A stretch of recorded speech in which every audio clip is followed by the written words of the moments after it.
मनसेची आज शिवतीर्थवर बैठक होणार आहे। मनसे अध्यक्ष राज ठाकरे यांच्या उपस्थितीमध्ये आता थोड्याच वेळात या बैठकीला सुरुवात होईल। आगामी मुंबई महानगरपालिकेच्या निवडणुकीच्या पार्श्वभूमीवर मनसेचं आता बैठकांचं सत्र सध्या सुरू आहे। मुंबईमधील शाखाध्यक्ष आणि उपशाखाध्यक्षांच्या संदर्भात नेमलेल्या मनसेच्या केंद्रीय समितीसोबत राज ठाकरेंची ही बैठक होणार आहे। या संदर्भात अधिकची माहिती देत आहेत आमच्या प्रतिनिधी सीमा आढे।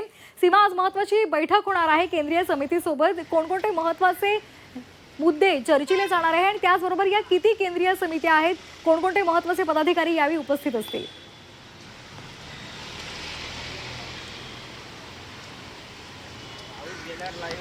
नक्की श्वेता, खरं तर आता मुंबई महानगरपालिकेच्या निवडणुकीचे आता पडघम वाजू लागलेत आणि या निवडणुकीसाठी सर्वपक्षीय नेत्यांनी आपली कंबर कसलेली आहे। त्यामुळे दररोज आपल्याला विविध वेगवेगळ्या पक्षाच्या बैठका मुंबई महानगरपालिकेच्या निवडणुकीच्या अनुषंगाने होताना आपल्याला पाहायला मिळत आहे।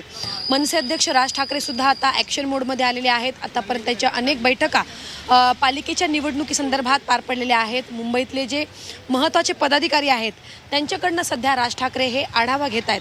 आज शाखा अध्यक्ष आणि उपशाखा अध्यक्ष यांच्या संदर्भात जी केंद्रीय समिती नेमलेली आहे मनसे या पक्षानं, त्या केंद्रीय समितीच्या नेत्यांची बैठक आज मनसे अध्यक्ष राज ठाकरे यांनी आपल्या शिवतीर्थ या निवासस्थानी बोलवलेली आहे। आणि केंद्रीय समितीकडे नक्की काय अहवाल आहे किंवा ग्राउंड परिस्थिती काय आहे, मनसे पक्षाची किती ताकद कोणत्या वॉर्डमध्ये आहे, या संदर्भात आज आढावा खरं तर राज ठाकरे घेणार आहे। या बैठकीसाठी संदीप देशपांडे सोबतच यशवंत किलेदार, बाळा नांदगावकर, नितीन सरदेसाई हे सगळे जे नेते आहेत ते आपल्याला उपस्थित राहताना पाहायला मिळतील।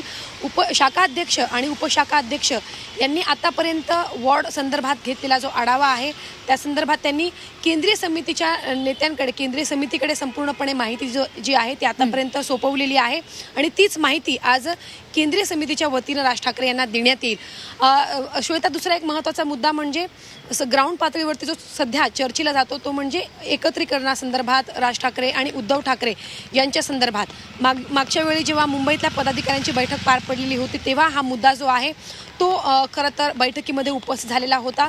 उपस्थित पदाधिकाऱ्यांनी राज ठाकरे यांच्यासमोर बोलून दाखवलेली होती इच्छा। नक्की काय परिस्थिती आहे, आपण उद्धव ठाकरे यांच्यासोबत जाणार आहोत का, या संदर्भात त्यांनी भूमिका मांडलेली होती। त्यामुळे अर्थात आजच्या बैठकीमध्ये सुद्धा या संदर्भात चर्चा होण्याची शक्यता आहे, कारण एकीकडे राज ठाकरे भाजपच्या नेत्यांसोबत सुद्धा बैठका घेताना पाहायला मिळत आहेत, तर दुसरीकडे उद्धव ठाकरे यांच्यासोबत सुद्धा एकत्रित चर्चा होणार आहे। आपण या बैठकीवर लक्ष ठेवून राहा। तुर्तास धन्यवाद सीमा, दिलेल्या सविस्तर माहितीसाठी।